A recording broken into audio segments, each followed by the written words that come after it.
Hello and welcome to another review here on Ray Ronu Does Music, where we're looking at a band from my home state of Michigan, We Came as Romans, one of, in my own opinion, the kings of modern metalcore in the past decade, along with bands such as Of Mice and Men and Asking Alexandria.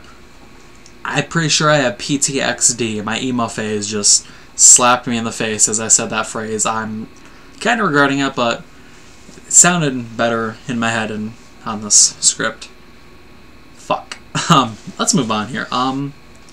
So I followed We Came as Romans for a long time, from their low periods, like Understanding What We've Grown to Be, to high periods, like their self-titled and To Plant a Seed records. But the inconsistency in quality with the band is very noticeable, and honestly put me off for a while when the self-titled album first came out, but I still tried to listen to singles like Memories and Who Will Pray. A little often. They weren't really in my playlist or on my phone, but I tried to give them a proper listen. I was just never really motivated to pay full attention to the albums that these guys put out, because the inconsistency, again, it was there, it was present, you could tell it was there. But I kept wanting to give the band a chance. They're from Michigan, they're metalcore. I love both of those things. Well, I hate my hometown because I'm a pop punk piece of shit, but you know, I love my home state.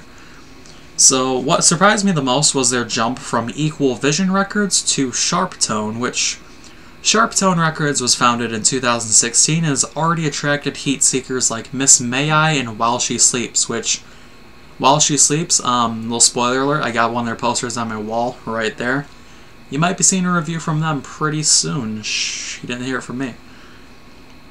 But their first single on the record label was Wasted Age, released over a year ago, which surprised me in the sudden heaviness. Don't get me wrong, this band, has never been light or very tiptoey at all before, but Wasted Age was very slap in the face right there, showing you, hey, we got this new energy, we got this new motivation, we're here to fuck. I'm using profanity a lot more as these videos go on. Yikes. Yeah, with Wasted Age, that was released over a year ago. At the time, just as a standalone single. I don't know if they had plans of putting that into this album, if there was a planned album in their heads yet. Who knows? Nobody knows. But, yeah, it initially made me think to myself, this is a sign of big things to come. And I had only a fraction of the idea of how true that was. So, this album had 4 songs preceding it. We had Wasted Age, of course, which again came out a year ago, but we're just going to call it a single because it's not on the album. Then there was Cold Like War, Lost in the Moments, and Foreign Fire, all in that very exact order. Now there's only 11 songs on the album, and with 4 of them being singles that kinda started to put me off again, because I was starting to think to myself, okay, they're putting out too much too soon. You don't know how this album's going to be. You're already staking your claim on these singles, trying to get the sort of feeling out ahead of time. Is that building too much hype? Are you going to disappoint? Is it going to disappoint me as a fan? But honestly, it didn't. After listening to the singles and now the album, thanks to Pledge Music, that's not a plug, that's just who I got the album through, I can say with confidence and happiness that this is far from the case. Unfortunately, with the genre the band has inserted themselves into, what the fuck? Metalcore is very hard to be a unique name, and it's very hard to do something different that hasn't been done before in the genre, but We Came as Romans, again, there's a reason they're the kings. They're constantly remaking themselves and evolving their sound. I mean, they're still the heavy giants that I thought they were in 2013 when I first really started getting into them, and with songs like... Let's actually get into the songs now, I apologize. You can find slower impulses, like on the song Promise Me, with Kyle Pavone showing off his it's just a pretty voice. He's got a pretty voice. He's a pretty person with a pretty voice.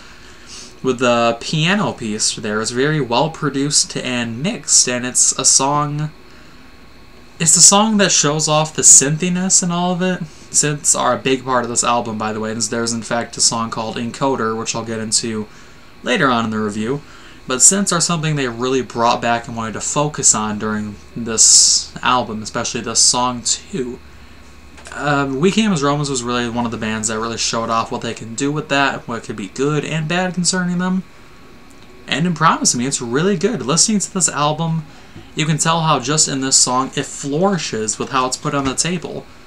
I favor rough vocals over cleans, but in Promise Me, where Dave Steffens, the rough vocalist, comes in, it's very sudden and honestly off-puts the track just a little bit. I could have preferred if it was just Kyle Pavone with the clean vocals all throughout, but hey, I'm not going to complain for a little extra there.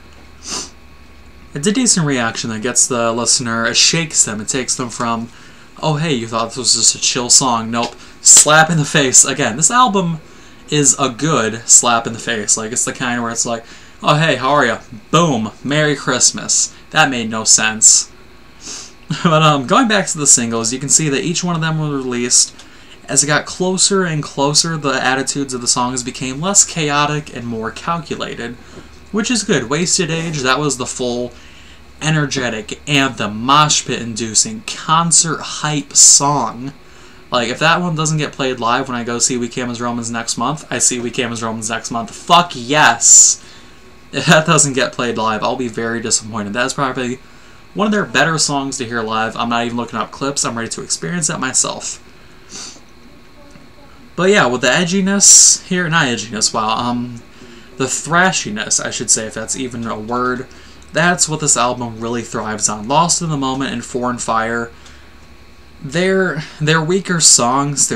They're not exactly in the sense that they're slower or just bad songs, but they're weaker in terms of content, which were good to put out as singles, because sometimes you see the singles, you have the debut single, which is either really good or absolutely terrible, two singles, and if there's another single, it's absolutely perfect.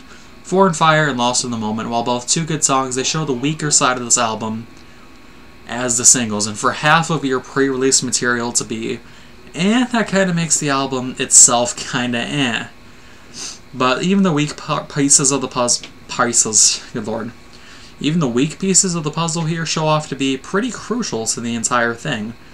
But as I said, I was going to talk about Encoder, and Encoder, for one, is a really weird title to say, but that's probably one of these songs that is the most unique on this album, as it starts off with, I believe, Kyle Pavone just saying, it's literally him going, beep, beep, beep, beep, beep, or something like that, which, code, it's encoded, Morse code, ooh, puns. It's one that really caught me off guard at first. Now it's kind of like, okay, I kind of want to skip this. Sounds like a long interlude track, but then out of nowhere, it just hits you. Again, this is like the fourth time I said this, that slap in the face mentality. It's the second heaviest song on this album, besides Wasted Age. That just, it hits you. It's a thrasher. It makes you want to get up and fucking punch a hole in the wall. It makes you want to throw a toddler across the parking lot while drinking a Four Loko. That's how heavy it is. My voice. For possibly Metalcore Album of the Year, I can hear people yelling over Ocean's 8 Alaska right now. For possible Metalcore Album of the Year, this album is a solid 8 out of 10. That is the ranking I'm giving it to them. They're Michigan-based, so you know I'm going to be supporting them. I already spent $50 on a signed album through them. Yikes, well, it's a record, so who cares? That's another take a shot every time Hunter says during a review. But I'm giving this album an 8 out of 10. Over the next few months, I have this strange feeling that it's going to get less and less in my mind and kind of get replaced by other music that comes out or older music that came out this year. Hopefully that's not the case, but for now, thank you for watching. If you enjoyed, like or dislike, give me a subscribe or an unsubscribe. I don't care either way, YouTube algorithms are already bending me over backwards and fucking me anyways. So if you guys enjoyed, get down in the comments, let's discuss stuff, and I'll catch you in the next video. See ya.